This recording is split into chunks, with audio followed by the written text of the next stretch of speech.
to be educated, but I'm so frustrated. Hi there, I'm Audra. And I'm Cheryl, and today we're going to give you some straight talk. Straight talk about divorce, friends. Divorce. Absolutely.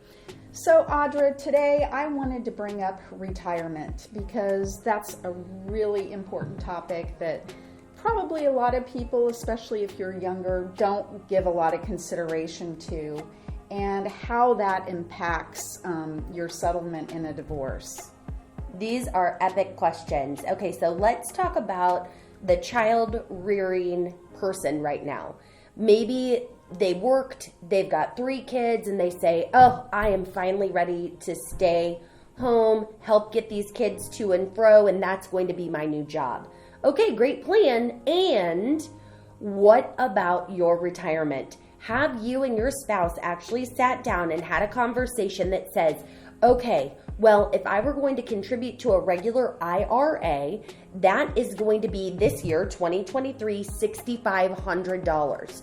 Okay, so do we have it in our budget to contribute $6,500 to my non-working, so no longer income earning, not putting into a 401k, not receiving an employer match? Can we contribute to my individual retirement account of $6,500?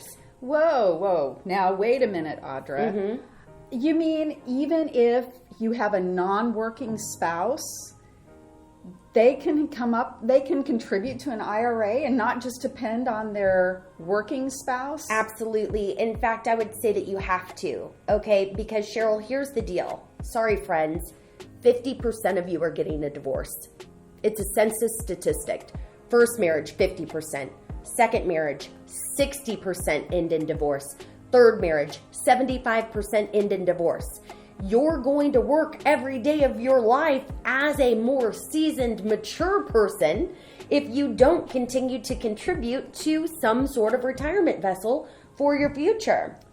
Gosh, Audra, I mean, I think that's a game changer because I think that I have had friends who have gotten divorced, maybe in their 50s, and they're approaching retirement age, and somehow then they've depended on their spouse, their husband or their wife, the working contributor for their retirement, and suddenly they can't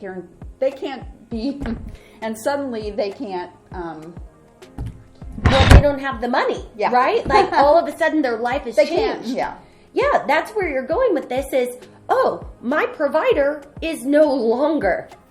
Yeah. Okay, and what am I going to do now?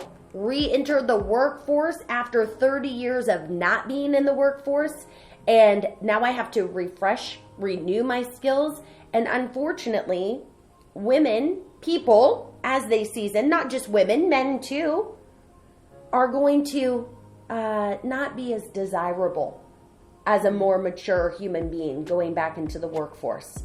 Your options will be limited, unfortunately. Hopefully that changes.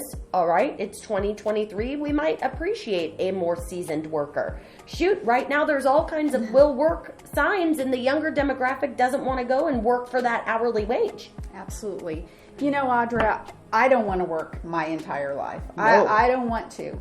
So how can we help people prepare and for the time so that they can actually retire even if they go through a divorce? Here's some tips. What I would recommend is contribute to your IRA. So find a way to budget that into your active household contribution, or perhaps you even start a business. Because as a self-employed person, you can earn income. Find a way to earn income, even if it's, I don't know what kind of gray area this is, so maybe contact your CPA and attorney, all right? But if you have an LLC and your spouse hires you for work, a self-employed retirement plan, a SEP, this year is a $66,000 contribution, but you cannot just receive that from non-income earned, right? It has to be wages earned. So find a way to earn the wage and then contribute to a self-employment plan and get your $66,000. And also make sure that you know your budget, what's possible. You know, I think that's important, not just for people who may end up going through a divorce, but that's just important for any married couple in planning for retirement. Absolutely. It's important for every human being, all right? Nobody wants to work up until the day they die. I love my work, and I still don't want to work all day, every day, and be a slave to the situation. Absolutely. Yeah. Well, hopefully you got something from that, friends. I'm Audra. I'm Cheryl, and this has been Straight Talk.